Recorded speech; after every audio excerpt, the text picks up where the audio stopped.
Imagine stepping into a village where every door stands open. Meals are left half-eaten on wooden tables, fires are still smoldering in stone hearths, and the sound of the wind whistles through empty streets. Now imagine that not a single person remains. An entire community wiped away in an instant, as if the earth itself swallowed them whole. But what if I told you this isn't some horror story or urban legend, but a chilling, unsolved mystery that continues to haunt historians and investigators to this day?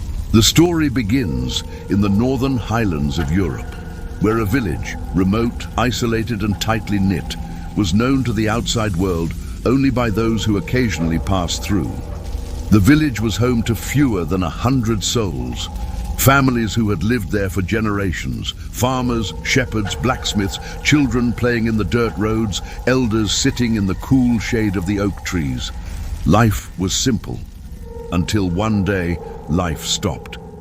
The first account of the disappearance came from a traveling merchant who used to make monthly stops to deliver salt, grain and cloth. On this particular journey, he noticed something strange before he even reached the village center. The road leading in was unnaturally still. No barking dogs, no children laughing, no smoke curling from the chimneys. At first, he thought it was unusual, but perhaps it was simply a quiet day. But when he entered the main street, his skin prickled. Doors were ajar. A wheelbarrow had been overturned, its contents spilled across the cobblestone. A pot of stew bubbled weakly in one home's fireplace, its cook nowhere in sight. A doll lay abandoned in the mud, as if a child had dropped it mid-play. He called out. No answer. He checked one home after another. The same eerie scene repeated. Food on plates, clothing folded half-finished in baskets, chairs pushed back from tables.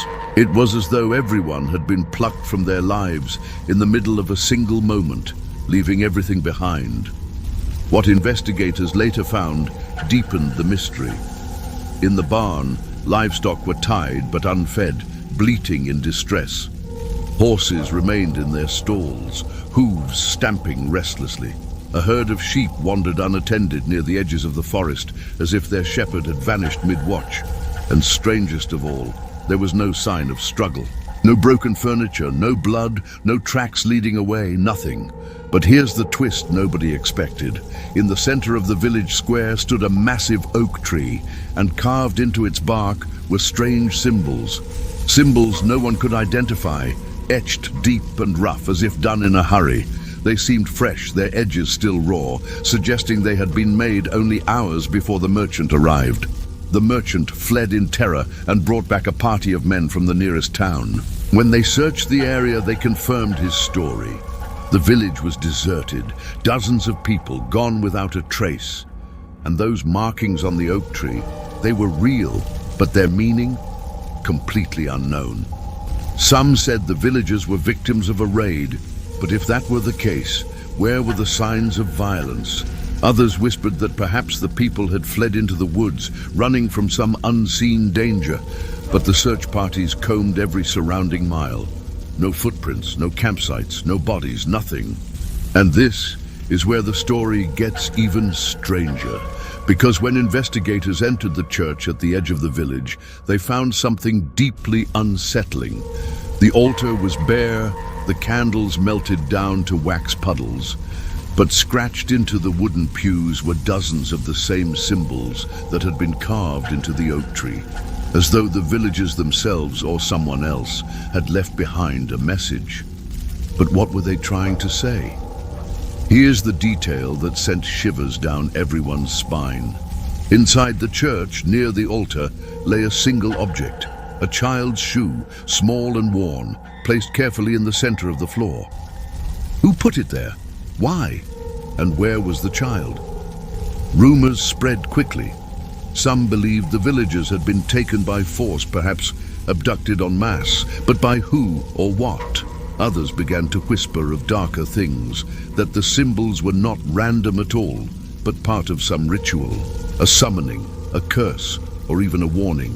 Imagine walking through that abandoned village at night. The wind rattling broken shutters, the creak of the church door swinging open by itself, the silence pressing in like a weight. Would you dare? As time passed, the mystery only grew. Local authorities documented everything, but without answers, the case went cold. And yet, travelers who dared to pass through the deserted village claimed strange things. Some said they heard whispers carried on the wind, voices too faint to be real, calling their names. Others swore they saw shadows darting across the empty streets, though no one was there. And one story, told by a farmer decades later, has never been forgotten. He said he was walking past the village at dusk when he saw a flicker of light inside the church. Thinking perhaps someone had returned, he crept closer. Through the cracked door, he claimed to have seen dozens of figures kneeling in the pews, unmoving, their heads bowed. He shouted, but no one turned. Then, as he pushed open the door, the place was empty. No figures, no sound, only the faint smell of smoke lingering in the air. But here's the part that makes you wonder if this was ever human at all. When archaeologists studied the site years later, they found no graves, no burial grounds. For a community of that size, there should have been dozens of resting places. Yet the earth held nothing. It was as though death had skipped the village entirely, or erased every trace.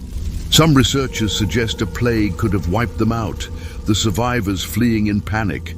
But again, there were no bodies, no signs of disease. Others point to natural disasters, a sudden landslide, an earthquake.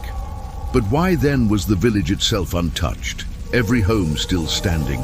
The strangest theory comes from folklore. Local legends spoke of a spirit that haunted the forests, a presence that demanded offerings from those who lived nearby. The villagers, some say, may have been part of a ritual gone wrong. The carvings in the oak, the symbols in the church, the child's shoe, they could all have been part of an attempt to appease something far older than any of them.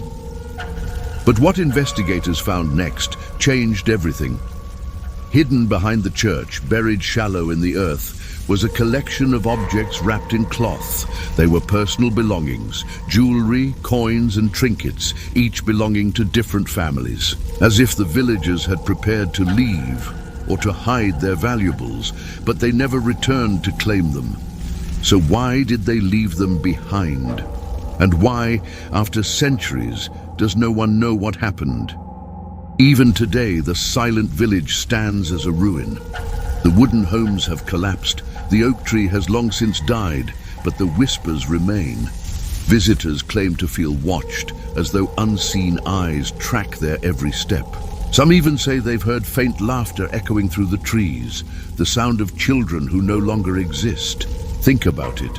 An entire community vanished without a single answer.